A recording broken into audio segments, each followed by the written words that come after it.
Bien, queridos hermanos, hoy vamos a continuar nuestro estudio y meditación en el Evangelio de Lucas. Estamos en el capítulo 18.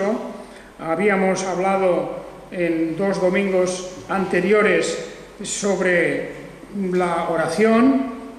El primer fragmento del capítulo 18 era sobre la perseverancia en la oración, la persistencia, la insistencia en nuestras oraciones ante Dios. Y el segundo pasaje, con la famosa parábola del fariseo y el publicano, era sobre la actitud en nuestras oraciones, sobre nuestra disposición espiritual cuando nos presentamos ante Dios en oración. La muy diferente actitud de aquel fariseo arrogante, altanero y siempre con aquella altivez que le vemos expresar sus oraciones, y por otra parte, pues la del publicano, el hombre que está verdaderamente, diría que apesadumbrado por sus pecados, por la carga de sus culpas. Bien, eso eran los 2 primeros pasajes, las 2 primeras historias que tenemos en el capítulo 18, y hoy vamos a comentar otras 2 cuestiones que tenemos a continuación del versículo 15, desde el versículo 15, y que vamos a llegar hasta el 30, en 2 historias distintas. Una es que realmente no tienen una continuidad en la temática, pero que las vamos a ver de todos modos juntas hoy. Una es lo que se llama aquí de un momento en la historia de la vida de Jesús en que le presentan a unos niños. Dice el texto, capítulo 18, versículo 15 al 17, dice: le presentaban también los niñitos para que los tocaran, y al verlo los discípulos los reprendían. Pero Jesús los llamó diciendo: dejad que los niños vengan a mí, no se lo impidáis, porque de los tales es el reino de Dios. De cierto os digo, el que no reciba el reino de Dios como un niño, de ningún modo entrará en él. Vamos a comentar primero este pasaje y luego vamos a hablar del segundo, que también es una cuestión distinta, y por eso vamos a separarlos ahora aquí. El primer tema, pues, es sobre los niños y sobre un momento en que el Señor Jesús, como también se recoge en el Evangelio de Mateo y el de Marcos, pues encuentra que le acercan a unos niños. Seguramente sus propios padres y los discípulos no estuvieron de acuerdo, por la razón que fuera, en aquella especie de acto espontáneo en que los padres llevaron a los niños a Jesús para que los tocara, en el sentido de los bendijera, para que diera una bendición sobre ellos. El hecho de tocarlos pues ya era como un reconocimiento de que la persona de Jesús era una persona de autoridad, que incluso el propio acto de tocarle representaba y significaba una bendición. Acordémonos de aquella mujer enferma de Siria que se acercó a Jesús pensando que si por lo menos pudiera tocar su manto, seguro podría curar, se podría sanar, y efectivamente así fue.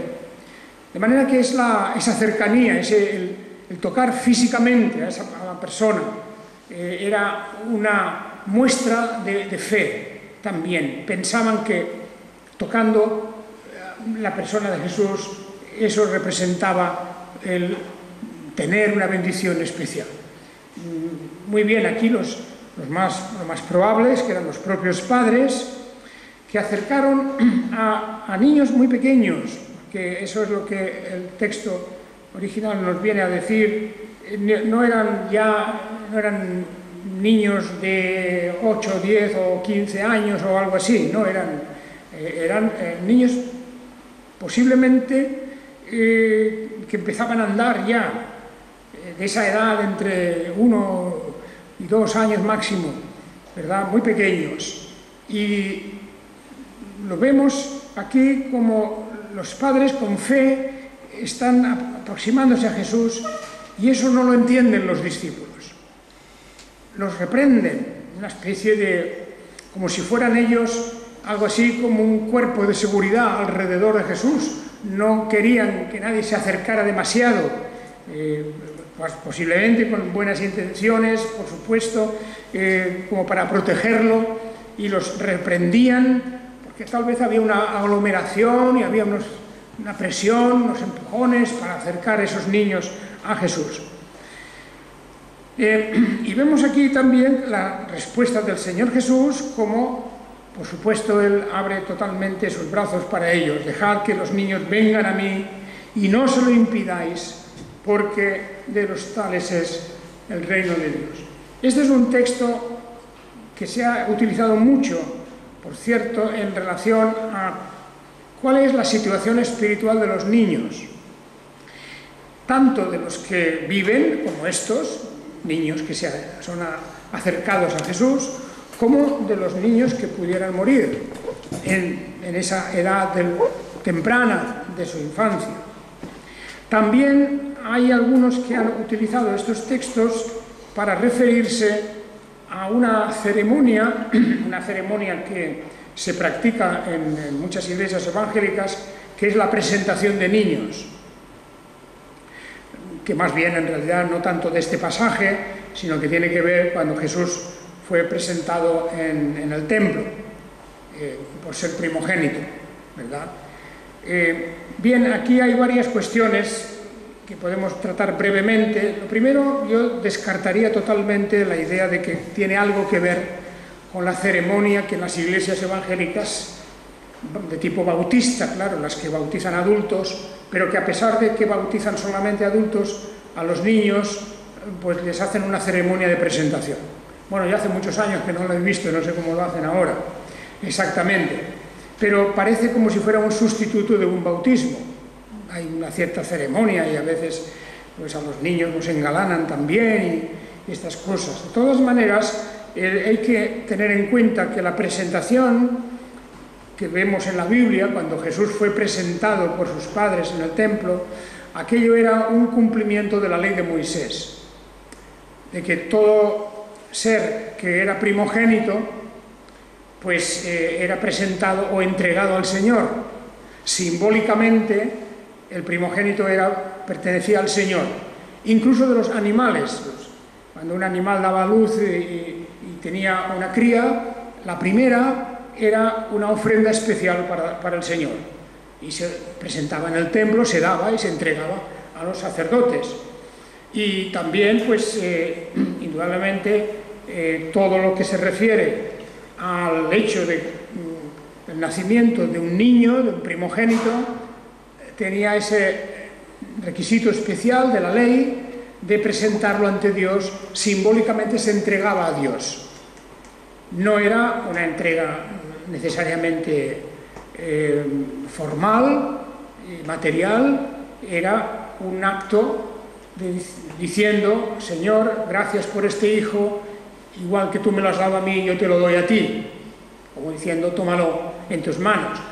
El caso de Samuel, ¿os acordáis cómo Ana, su madre, deseosa de tener un hijo, cuando lo tuvo, lo presentó al Señor, pero además ella lo dejó en el templo?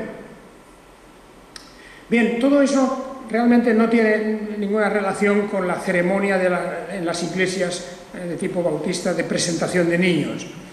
No digo yo que esté mal, en fin, es una especie de, digamos, se puede tomar como un acto muy simbólico. Lo malo es que ya se convierte en algo necesario, algo que yo he visto en los tiempos antiguos cuando estaba presente en esos actos, de que era casi ya una ceremonia muy semejante a un bautismo. Parece como si los que no creen en el bautismo de niños tuvieran que sustituir el bautismo de niños por esa ceremonia especial sin la cual no pueden realmente pasar, porque si no se hace, no está bien visto. Parece como si fuera una obligación. No hay tal obligación. La presentación de los niños es un acto que cada pareja, los padres pueden hacer en su casa, especialmente con gratitud a Dios por el nacimiento de una criatura, y de esa manera pues significan eso, que están dispuestos a que el Señor se haga cargo de ese niño según su voluntad. Pero eso lo podemos dejar a un lado. Otra cuestión es la de cuál es el destino de los niños, porque aquí dice, el Señor Jesús dice: dejad que los niños vengan a mí y no se lo impidáis, porque de los tales es el reino de Dios. Esa frase se viene interpretando también de dos maneras, diciendo, no se refiere a los niños mismos, esto de que el reino de Dios es de ellos, sino de los que son como ellos, de los tales.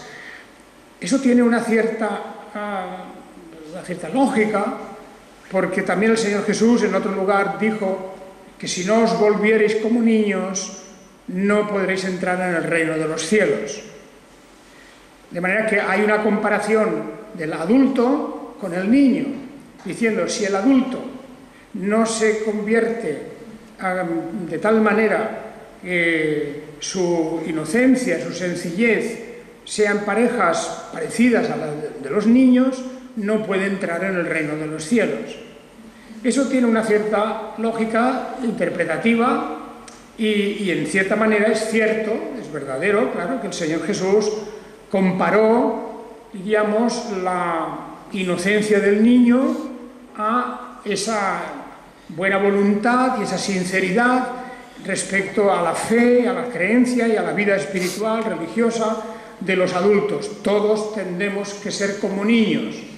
Y ahí sí que las comparaciones son hermosas, porque estamos acostumbrados a ver a esos niños tan pequeñitos, los niños de 1 año, de 2 años, tal vez de 3 años. Ya con 3 años ya empiezan las cosas a torcerse. Claro, porque ya empiezan los niños a no ser tan obedientes. Pero en un principio, cuando esos niños apenas tienen o pueden ejercitar su voluntad apenas, pues nos damos cuenta de esa inocencia que todavía hay en ellos, ¿verdad?, antes de desarrollarse pues todo lo que llevamos como seres humanos dentro, como es el egoísmo, como puede ser pues la rebeldía, como tantas cosas que van apareciendo a lo largo de los años. Es cierto, pues, que Jesús está diciendo algo con respecto al carácter de los niños. No se lo impidáis, porque de los tales es el reino de Dios. De los tales, ¿qué quiere decir? De estos mismos niños, de ellos, o se refiere a un acto de comparación de los que son como ellos. Pues indudablemente que las dos cosas tienen que estar ahí presentes, no podemos excluir. Por un lado, porque ya hemos dicho que Jesús nos dice, si no os volviereis como niños, no entraréis en el reino de los cielos. Eso es una comparación entre el adulto y el espíritu de inocencia que ha de tener, de sinceridad de aquel que se manifiesta como creyente en Dios.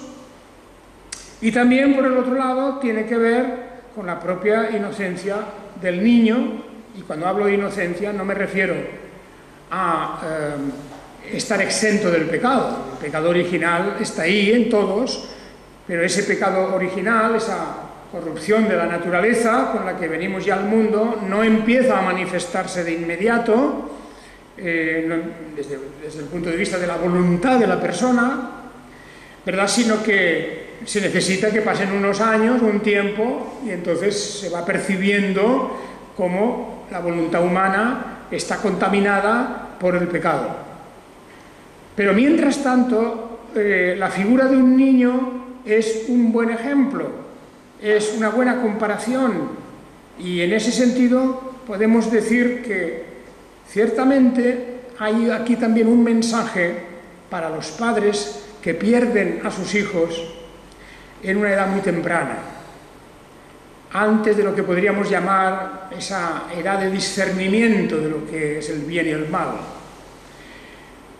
Y ahí no podemos poner una edad concreta, pero ya cuando vemos, por ejemplo, al joven Samuel en el templo, junto a Elí, el sacerdote, cómo ya el joven Samuel discierne, y tal vez era un joven de 10, 12, 13 años, nada más. Ya tenía un discernimiento de las cosas de Dios, ya sabía, ya conocía, y de lo que era el bien y el mal.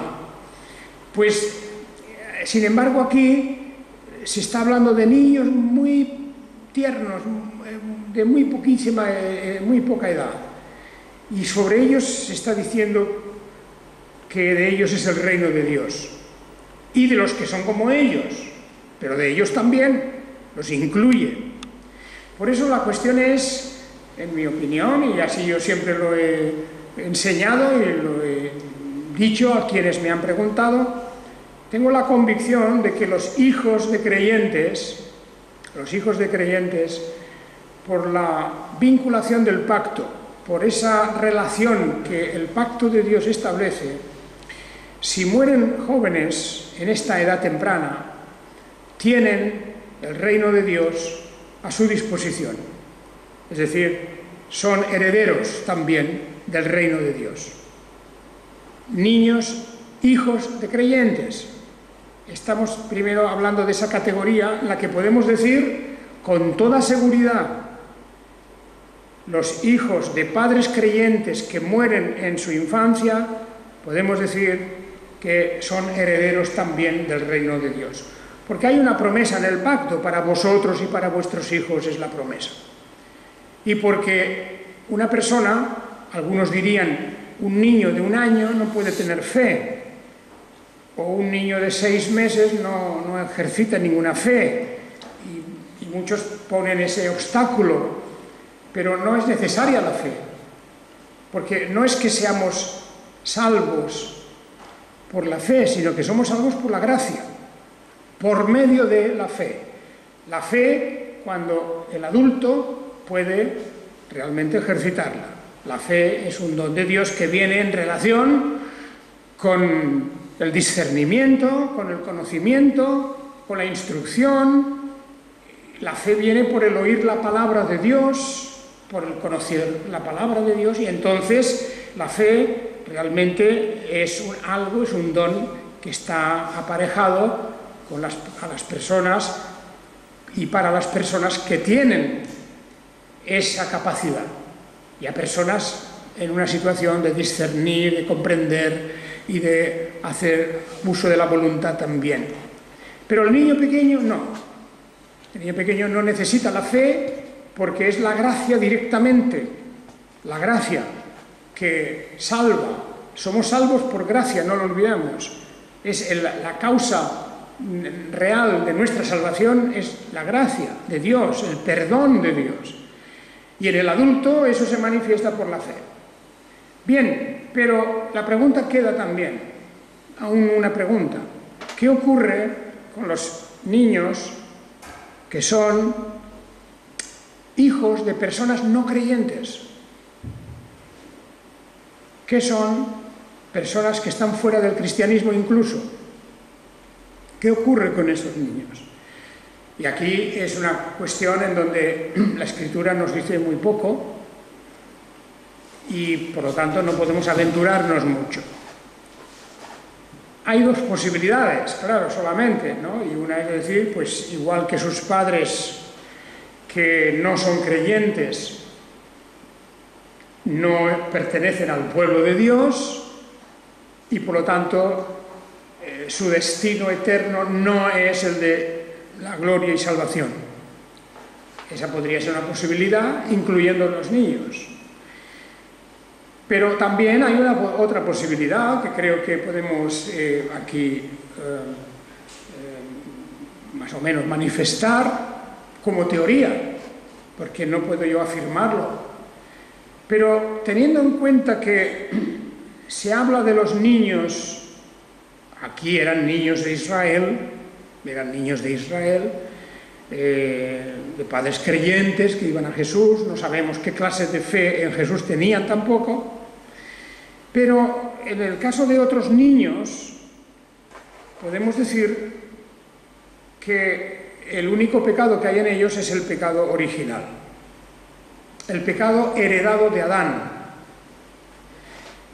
El apóstol San Pablo nos hace entender que el pecado de Adán es un pecado que queda subsumido o que queda, diríamos, resuelto en la obra de Jesucristo. De manera que por el pecado de un hombre, Adán, entró la muerte y el pecado a todos los hombres, pero por la obra de Jesucristo, por la muerte de Jesucristo, así también la gracia de Dios, la bendición y el perdón de Dios pasa a la humanidad en general, no a cada individuo, pero sí que podemos hablar de que ese pecado de Adán queda resuelto.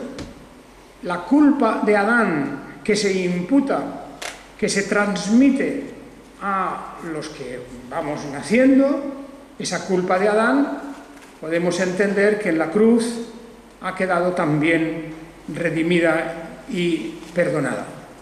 Esa es una posibilidad, con lo cual podríamos decir que los hijos de padres no creyentes, al morir, podemos esperar, no podemos afirmar, pero podríamos esperar que sean también parte de la redención. Esa es una cuestión delicada que en el fondo no afectaría a los propios padres. Fijaos lo que os digo, porque un padre que no cree, incrédulo, al morir su hijo naturalmente siente mucha pena, mucho dolor por la muerte de un hijo, pero solamente en su estado presente, porque no le importa el más allá. El padre que es no creyente, no cree en nada, que no tiene ninguna esperanza del más allá, padres que sean totalmente ateos o materialistas, etc., pues realmente no tienen que preocuparse del más allá, porque ellos piensan que después de la muerte no hay nada. Por lo tanto, el único dolor que sienten es el dolor de la pérdida del hijo, no del destino eterno del hijo.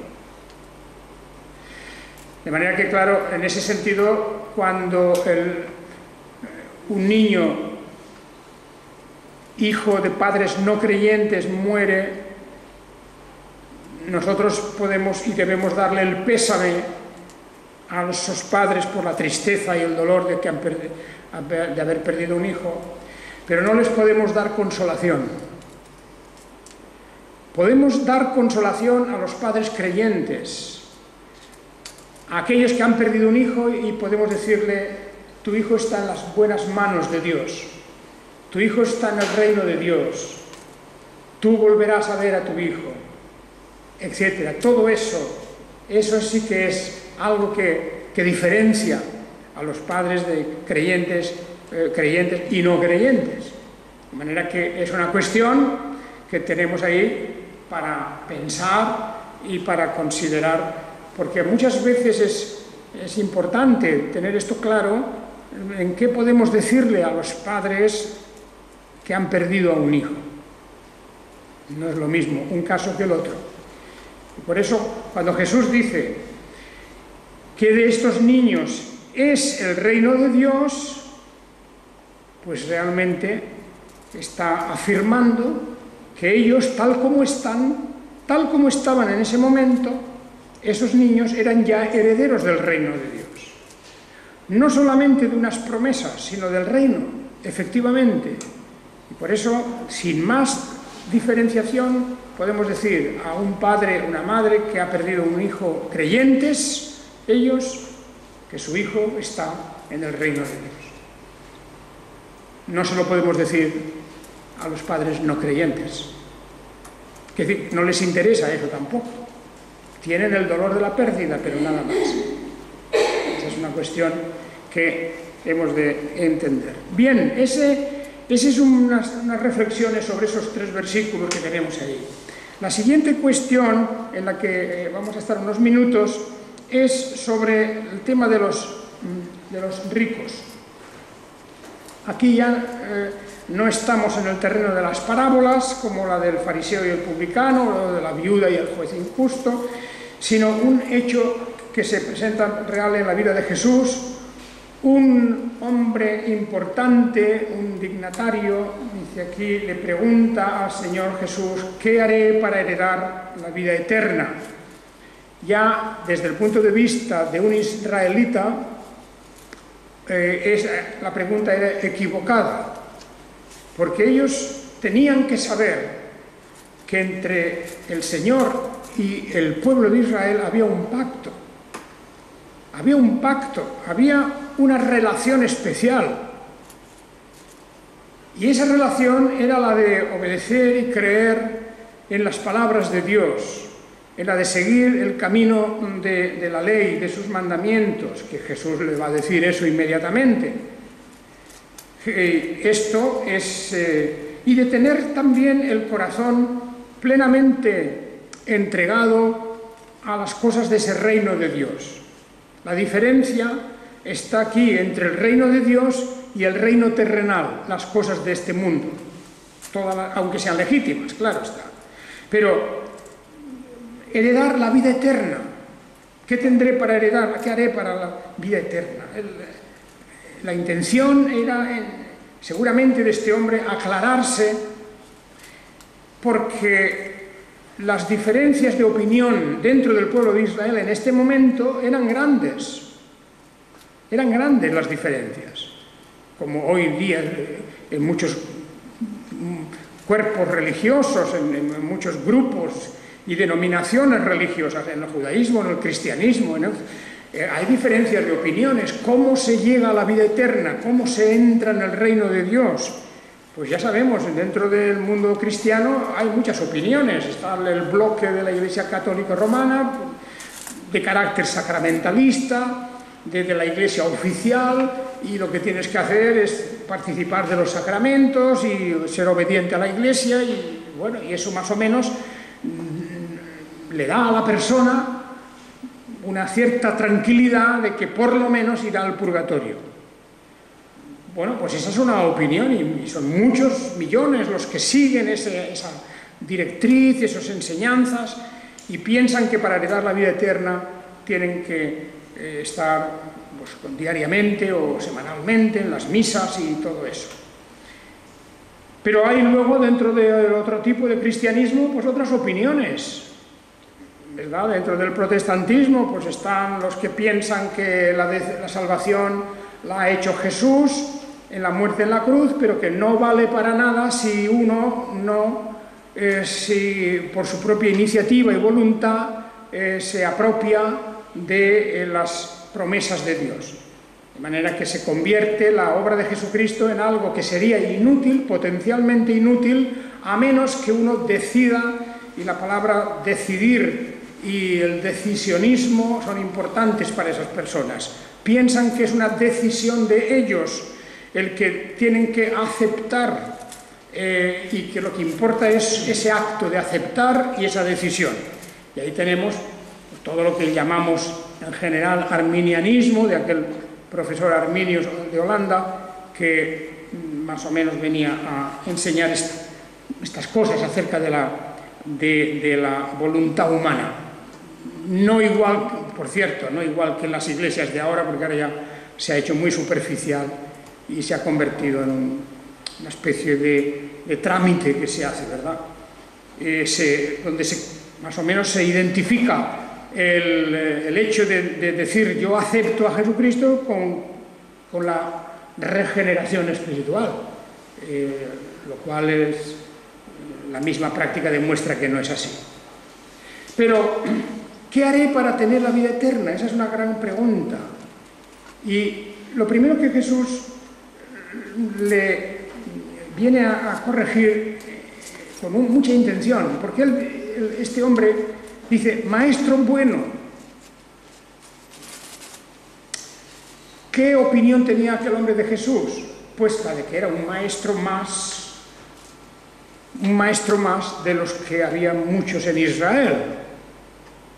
Indudablemente, era un maestro. No se acerca a Jesús diciendo: tú eres el Cristo, o sea, el Mesías, tú eres el Hijo de Dios, tú eres realmente el enviado de salvación, etc. No viene con esa idea. Él viene a preguntar a un buen maestro que qué hará para tener la vida eterna. Y Jesús enseguida toma esa palabra: ¿por qué me llamas bueno? Claro, porque este hombre daba a entender que dentro de la naturaleza humana hay una bondad. Y Jesús le dice: nadie es bueno, sino uno, Dios. O sea, el primer error de este hombre era su análisis de la naturaleza humana. Maestro bueno. Oh, qué buen hombre es este, qué buena persona. Esas son frases que las decimos con frecuencia y tenemos que tener cuidado, por lo menos saber que lo decimos de una manera muy relativa, diríamos, muy plana, muy suave. No tenemos que exagerar esa expresión de buena persona y buena gente, porque como dice el Señor Jesús, dice: a mí, ¿por qué me llamas bueno? Como dice: tú no me conoces, vienes a hablar conmigo como si yo fuera un hombre más, lo mismo me lo dices a mí que se lo dices a este otro. Solamente hay uno bueno, es Dios. Con eso Jesús está rechazando el hecho de su bondad. No, la Biblia se encarga de decirnos que en Él no hay pecado. No hay pecado. Y eso es algo que es excluyente de todo otro ser humano. Por lo tanto, no es que Jesús se está comparando a cualquier persona o que renuncia a su carácter divino como aquel que no tiene pecado, sino porque el hombre está equivocado. Él se acerca a preguntar a otra persona más. Solo uno, Dios. Primera aclaración: el hombre seguramente se quedaría pensando, no sabemos qué conclusión sacaría de estas palabras de Jesús, porque le dice a continuación lo que él quería oír. Bueno, pues para heredar la vida eterna, le dice: empieza por esto, conoce los mandamientos. Y le menciona unos cuantos mandamientos, los que más frecuentemente se transgreden: no adulteres, no mates, no hurtes, no des falso testimonio, honra a tu padre y a tu madre. Y se para aquí, porque simplemente es un ejemplo de cosas muy frecuentes en la vida humana. Y entonces él dice: todas estas cosas he guardado desde mi juventud. Sabéis que en los evangelios sinópticos, en los Mateo y en Marcos, también tenemos esta misma historia, ¿verdad? Y está hablando con él una persona que es importante socialmente y también que tiene riqueza. Una persona que se acerca a él no es uno de los desvalidos, uno de aquellos que conocemos en otras historias, un leproso, un enfermo, un paralítico, no, era una persona importante. Y bueno, Jesús le pone a prueba enseguida, porque si él dice que ha guardado todo desde su juventud, dice: te falta una cosa aún, vende cuanto tienes y repártelo a los pobres y tendrás un tesoro en los cielos, y ven, sígueme. Y cuando él oyó estas cosas se puso muy triste, porque era rico en gran manera. ¿Por qué le dijo eso Jesús?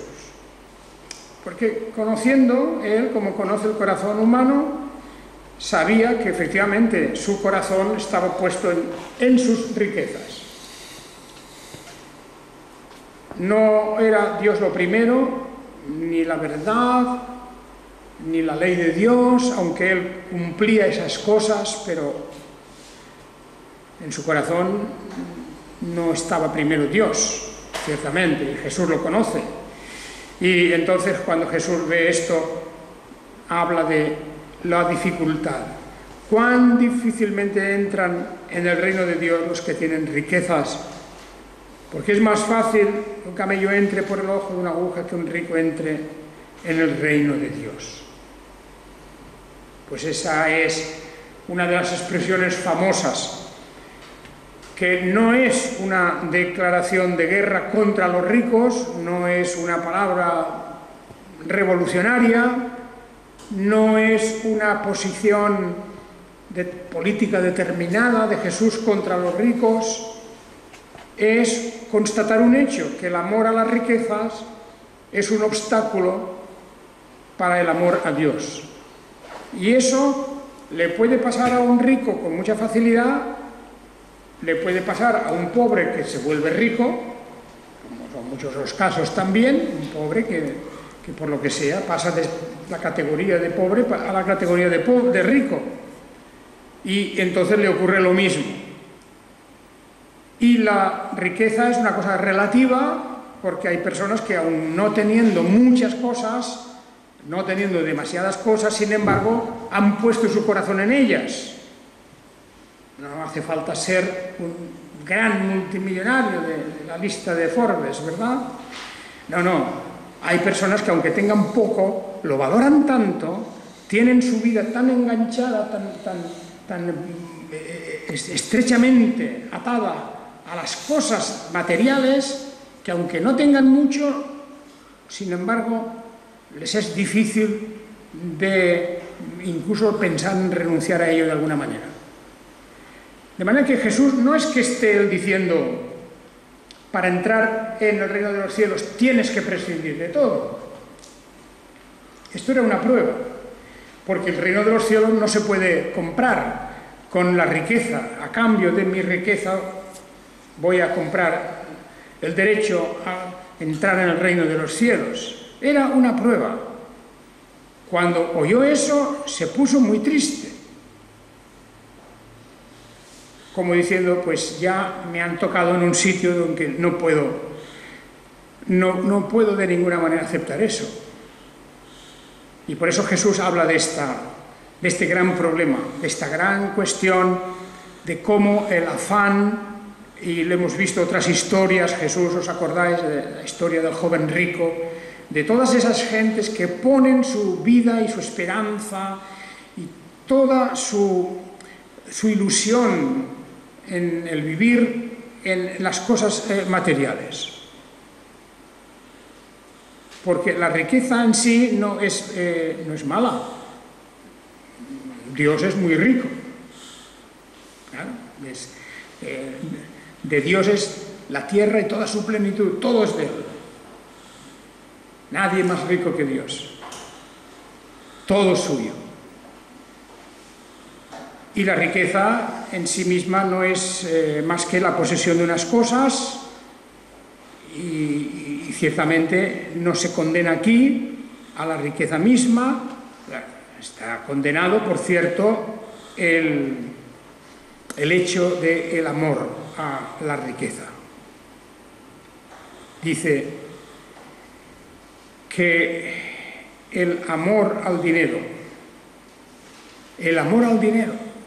cuán difícilmente entran en el reino de Dios los que tienen riquezas, porque es más fácil que un camello entre por el ojo de una aguja que un rico entre en el reino de Dios. Y le preguntaron, ¿y entonces quién puede salvarse? Pues Jesús respondió, lo que es imposible para los hombres es posible para con Dios. Y Pedro dice, bueno, pues nosotros hemos dejado lo nuestro y te hemos seguido. Y yo creo que no hay que entender en estas palabras una especie de acto de presumir de lo que han hecho o de recordarle al Señor lo que han hecho, pero como diciendo, Señor, ten en cuenta que nosotros no somos como ese hombre que ha venido a preguntarte.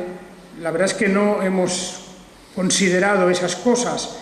No eran ricos ellos, pero dejaron todo lo que tenían. ¿Os acordáis? Jesús, viendo a unos hombres que estaban pescando, les dijo, venid. Y la Biblia nos dice, y dejándolo todo, dejándolo todo, dejaron sus aparejos, sus barcas, su negocio, sus compromisos, lo dejaron todo y lo siguieron al Señor Jesús. Y ahora Pedro recuerda esto como diciendo: Señor, recuerda, piensa que nosotros no hemos hecho como este otro hombre que ha venido ahora hace un momento. Nosotros hemos dejado lo nuestro y te hemos seguido.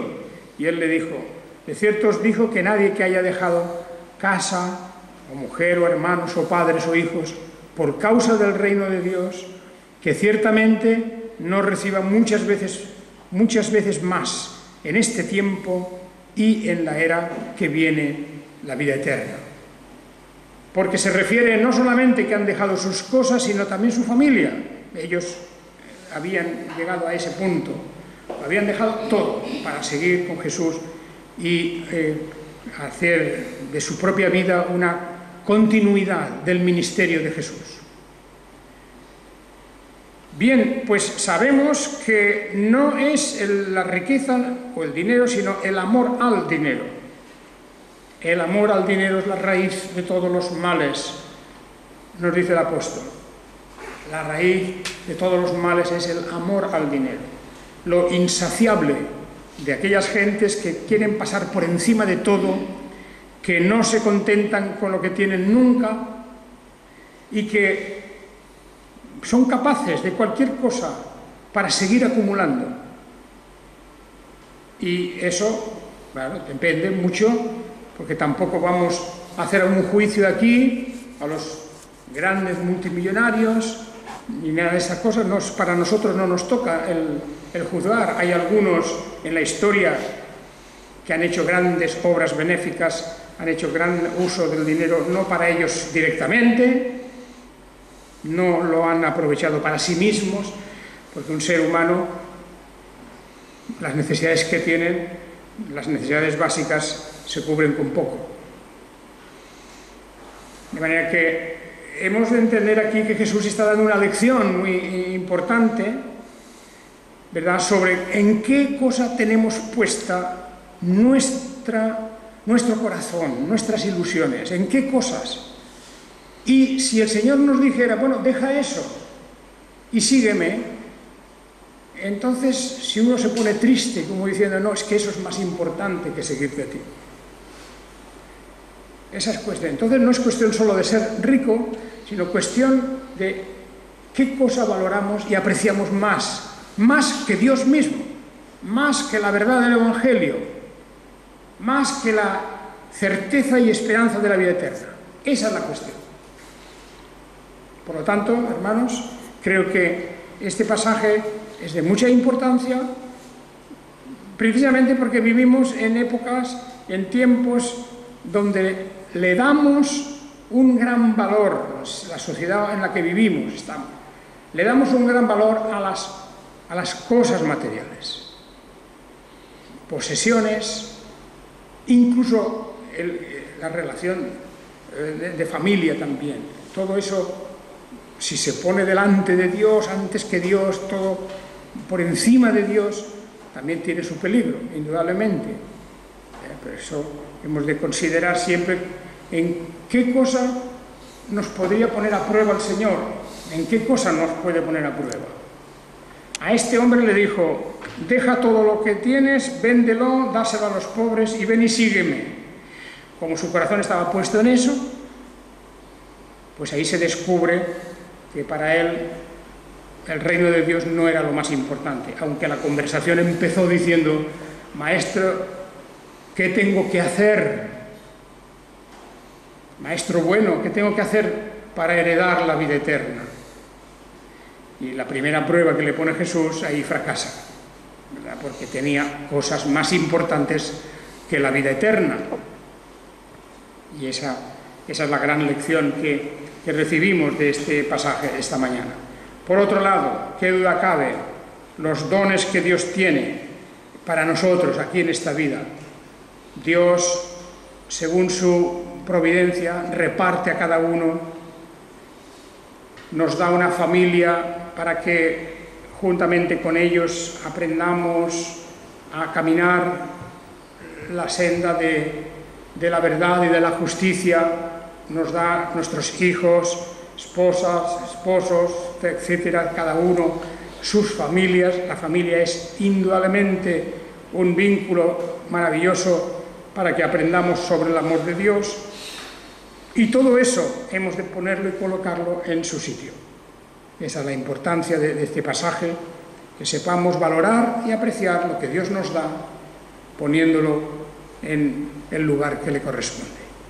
Que el Señor os bendiga a todos. Amén.